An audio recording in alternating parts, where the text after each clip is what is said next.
Hello all of you. Today we will going to study motion. Class 9th का chapter है motion और ये इसका पार्ट 5 है। इससे पहले हम लोग 4 पार्ट बना चुके हैं, आप लोग पढ़ चुके हैं, ठीक है। और इसमें हम लोग जो डिस्कस करेंगे, इससे पहले जो हम लोग पढ़े थे उसमें इसके जितने भी कंसेप्ट हैं, जैसे कि scalar quantity, vector quantity, quantity क्या होती है, और स्पीड, वेलोसिटी, एक्सीलरेशन, ये सारी चीज़ें हम डिस्कस कर लिए हैं मेनली। और डिस्टेंस और डिस्प्लेसमेंट में डिफरेंस भी था, ठीक है। ये सारी चीज़ें जो बेसिक पार्ट है वो हमने डिस्कस कर लिया। अब हम इसमें एडवांस में मतलब इसमें आगे बढ़ेंगे, इसको सीखें क्या होता है।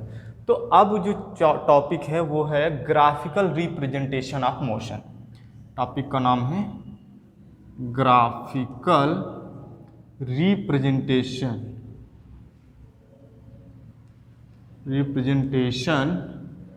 ऑफ मोशन, ठीक है। अब ये जो ग्राफिकल रिप्रेजेंटेशन ऑफ मोशन है, इसके 3 टाइप्स हैं। हम ग्राफ पे मोशन को कैसे रिप्रेजेंट कर सकते हैं।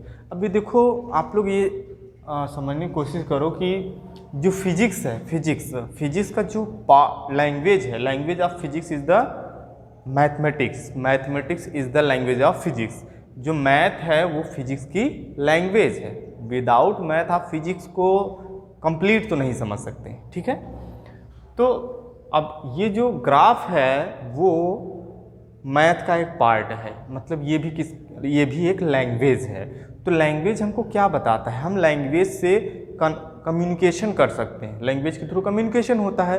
ये ग्राफ हमसे कम्युनिकेट करेगा कि ये मोशन कैसा हो रहा है, किस तरीके का हो रहा है।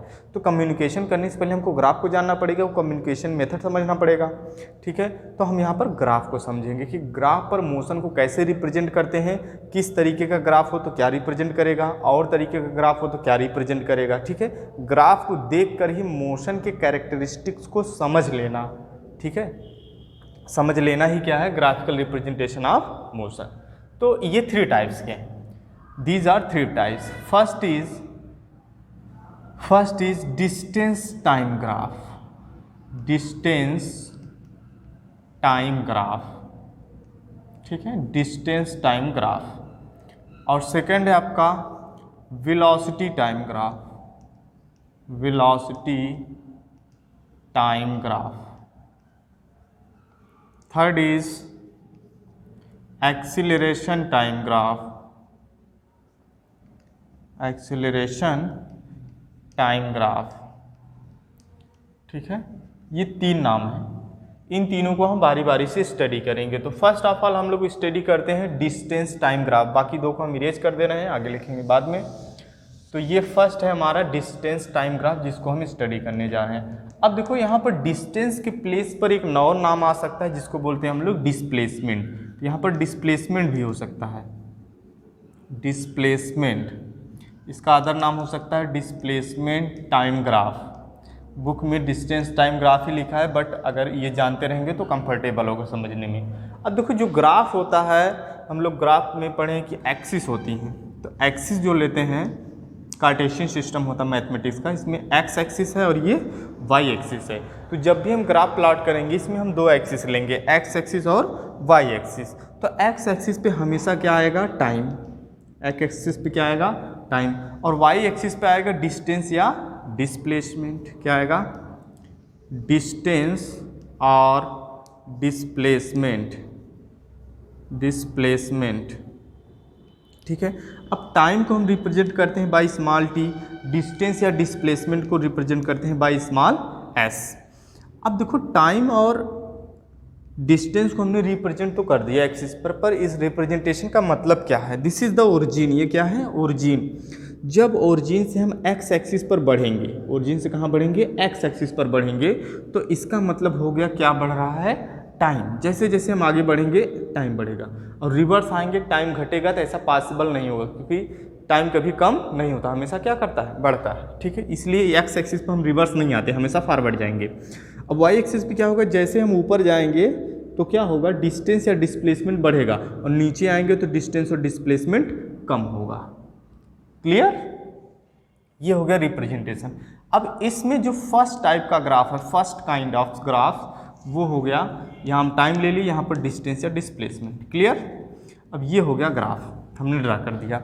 अब ये क्या, इसका कम्युनिकेशन लैंग्वेज क्या है, ये क्या बता रही है, हमको जानना है। तो इसको जानने के लिए हम क्या करेंगे, जो हमने ग्राफ प्लॉट किया है उस पर हम चल कर देखेंगे क्या कर रहा है ये। अब देखो यहाँ से यहाँ तक का डिस्टेंस हो गया, बाकी सब टाइम है। जब हम ग्राफ पे चलेंगे, इस तरीके से ग्राफ पे ट्रेवल करेंगे, हम ये देख रहे हैं हम एक्स एक्सिस की तरफ बढ़ रहे हैं, टाइम एक्सिस की तरफ बढ़ रहे हैं, लेकिन ऊपर और नीचे नहीं जा रहे हैं। जब ऊपर नीचे नहीं जा रहे हैं, इसका मतलब डिस्टेंस में ना तो बड़ी डिस्टेंस नहीं बढ़ रहा है नहीं कम हो रहा है, लेकिन टाइम लगातार बढ़ रहा है। और टाइम के साथ साथ अगर ऑब्जेक्ट की पोजीशन में कोई चेंज ना आए तो क्या रिप्रेजेंट करेगा, पोजीशन ऑफ रेस्ट। इसका मतलब ये किसका ग्राफ है, position of rest, position of rest, या फिर इसको केवल रेस्ट भी कह सकते हैं। ये ग्राफ हो गया किसका, पोजीशन ऑफ रेस्ट का। क्लियर? ठीक है, फिर समझो, जब हम ग्राफ पे ट्रेवल करेंगे, ट्रेवल करते टाइम डिस्टेंस में कोई चेंज नहीं, केवल टाइम इंक्रीज कर रहा है, इसका मतलब ये किसका ग्राफ है, पोजीशन ऑफ रेस्ट का। क्लियर? सेकेंड ग्राफ देखते हैं, इसी में हम लोग सेकेंड ग्राफ प्लॉट करेंगे। ये हमारा रहा सेकेंड ग्राफ। अब देखो सेकेंड ग्राफ में यहाँ पर टाइम एक्सिस, ये डिस्टेंस या डिस्प्लेसमेंट। ग्राफ कुछ ऐसा है, ओरिजिन से पास हो रहा है और ये निकल गया। ठीक, वही काम करेंगे, ग्राफ पे चलेंगे। जब ग्राफ पे चलेंगे तो हम देख रहे हैं ऊपर भी जा रहे हैं और आगे भी बढ़ रहे हैं, मतलब ऊपर भी जा रहे हैं और फॉरवर्ड डायरेक्शन में भी जा रहे हैं। तो डिस्टेंस भी बढ़ रहा है और टाइम भी बढ़ रहा है, और टाइम के साथ डिस्टेंस दोनों चेंज हो रहा है। इसका मतलब किसका ग्राफ है, मोशन का। ठीक है, जब मोशन का ये ग्राफ है तो इसमें हम क्या करेंगे, देखो this is the graph of motion. But जब भी स्ट्रेट लाइन आ जाए, ग्राफ में कैसी लाइन आ जाए, स्ट्रेट लाइन, तो एक वर्ड आपको अप्लाई करना होगा जिसका नाम है यूनिफॉर्म। तो यहाँ पर मोशन तो है, लेकिन कैसा मोशन है, यूनिफॉर्म मोशन। तो अगर यहाँ पर डिस्टेंस है तो होगा यूनिफॉर्म स्पीड, और यहाँ पर अगर डिस्प्लेसमेंट है तो होगा यूनिफॉर्म वेलोसिटी। ठीक है, तो ये ग्राफ हो गया यूनिफॉर्म स्पीड। ठीक है, अगर यहाँ पर डिस्प्लेसमेंट हो जाएगा तो उसको हम यूनिफॉर्म वेलोसिटी बोलेंगे। क्लियर? जब इस तरीके का ग्राफ होगा, ग्राफ पर हम चलेंगे, टाइम के साथ साथ डिस्टेंस भी क्या हो रहा है, इंक्रीज कर रहा है, मतलब पोजीशन भी चेंज हो रही है, तो उसमें मोशन है। अगर ग्राफ स्ट्रेट लाइन है तो कैसा है, यूनिफॉर्म स्पीड। क्लियर? ये तीसरा ग्राफ हो गया। अब नंबर 4 देखते हैं, सेकेंड है ये, नंबर थर्ड ग्राफ यहाँ पर हम ड्रा करेंगे। अब ग्राफ को हम कुछ ऐसा कर दे रहे हैं। ठीक है, इस तरीके का ग्राफ प्लॉट कर दिए। ये हमारा डिस्टेंस हो गया और ये हमारा हो गया टाइम एक्सिस, डिस्टेंस एक्सिस। जब हम ग्राफ पे चलेंगे तो हम देख रहे हैं इधर टाइम काफ़ी तेज़ी से बढ़ रहा है, लेकिन ऊपर बहुत कम जा रहा है, मतलब डिस्टेंस कम बढ़ रहा है। अब क्या होगा, टाइम कम बढ़ रहा है लेकिन डिस्टेंस बहुत तेज़ी से बढ़ रहा है, टाइम कम लग रहा है लेकिन डिस्टेंस बहुत ज़्यादा चेंज हो रहा है। इसका मतलब यहाँ पर क्या होगा, टाइम के साथ साथ डिस्टेंस कभी ज़्यादा चेंज हो रहा है, कभी कम चेंज हो रहा है। तो रियल सी बात है, कौन सा मोशन है, नॉन यूनिफॉर्म। तो नॉन यूनिफॉर्म मोशन, तो यहाँ पर हम लिखेंगे नॉन यूनिफॉर्म स्पीड या फिर नॉन यूनिफॉर्म वेलोसिटी। अगर ये डिस्टेंस है तो होगा नॉन यूनिफॉर्म स्पीड। क्लियर? बात समझ में? जब भी कर्व्ड लाइन हो तो वो होगा नॉन यूनिफॉर्म, और स्ट्रेट लाइन होगा तो uniform. Clear? Number 4 graph, number 4 पर हमने ग्राफ प्लॉट किया, बस ये समझने के लिए है। यहाँ पर हम लेते हैं टाइम एक्सिस, ये पर हमारा डिस्टेंस या डिस्प्लेसमेंट, यहाँ पर इस तरीके का ग्राफ हमने ड्रा कर दिया परपेंडिकुलर टू टाइम एक्सिस। जब हम इस ग्राफ पे चलेंगे तो हमें पता चल रहा है डिस्टेंस तो बढ़ रहा है लेकिन टाइम में कोई चेंज नहीं आ रहा है। ऐसा कभी हो सकता है क्या, टाइम कभी भी चेंज ही ना हो, ऐसा हो ही नहीं सकता, टाइम हमेशा बढ़ता है। इसका मतलब यह ग्राफ क्या है, डज नॉट एग्जिस्ट, ये एग्जिस्ट नहीं करता है, ये रॉन्ग ग्राफ है। ठीक है, ये कैसा ग्राफ है, रॉन्ग है, गलत है बिल्कुल। क्लियर? चलो सही है। अब हम सेकेंड ग्राफ को यूज करते हुए एक यहाँ पर कंक्लूजन लेंगे। कंक्लूजन के लिए हम लोग कैलकुलेट करेंगे स्लोप। तो यहाँ पर मैं लिख रहा हूँ बाई ग्राफ सेकेंड, हम यहाँ पर ग्राफ सेकेंड का यूज करेंगे। तो ग्राफ सेकेंड हमारा ये रहा।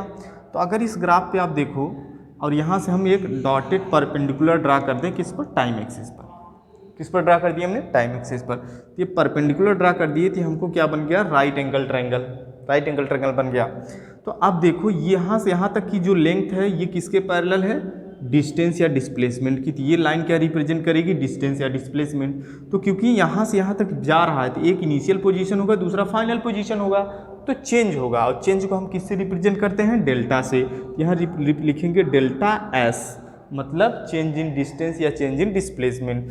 वैसे यहाँ से यहाँ तक क्या है, टाइम, तो इसको हम क्या लिखेंगे, डेल्टा टी।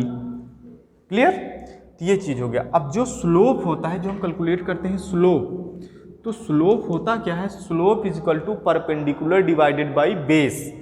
परपेंडिकुलर ये है सामने, जो एंगल के सामने वो परपेंडिकुलर, और नीचे आपका बेस। तो परपेंडिकुलर कितना है, डेल्टा एस अपॉन बेस हो गया डेल्टा टी। देखो स्लोप होता है टेन थीटा, टेन थीटा होता है परपेंडिकुलर डिवाइडेड बाई बेस। अगर आप टेक्नोमेट्री पढ़ोगे तब, 9th में टेक्नोमेट्री पढ़ाई नहीं जाती तो अभी पता नहीं होगा आपको। तो आप ये जानो कि स्लोप इज इक्वल टू होता है परपेंडिकुलर, ये चीज़ है perpendicular divided by base.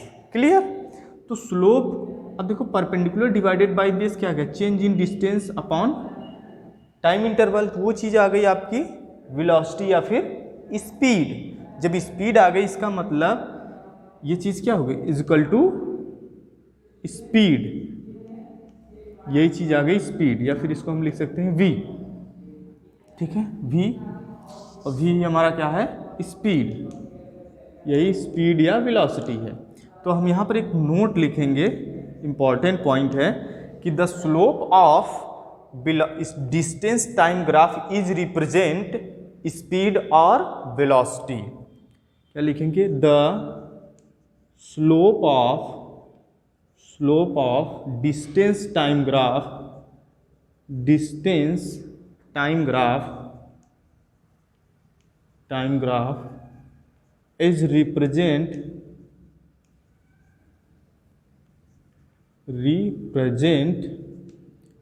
speed or velocity, speed or velocity।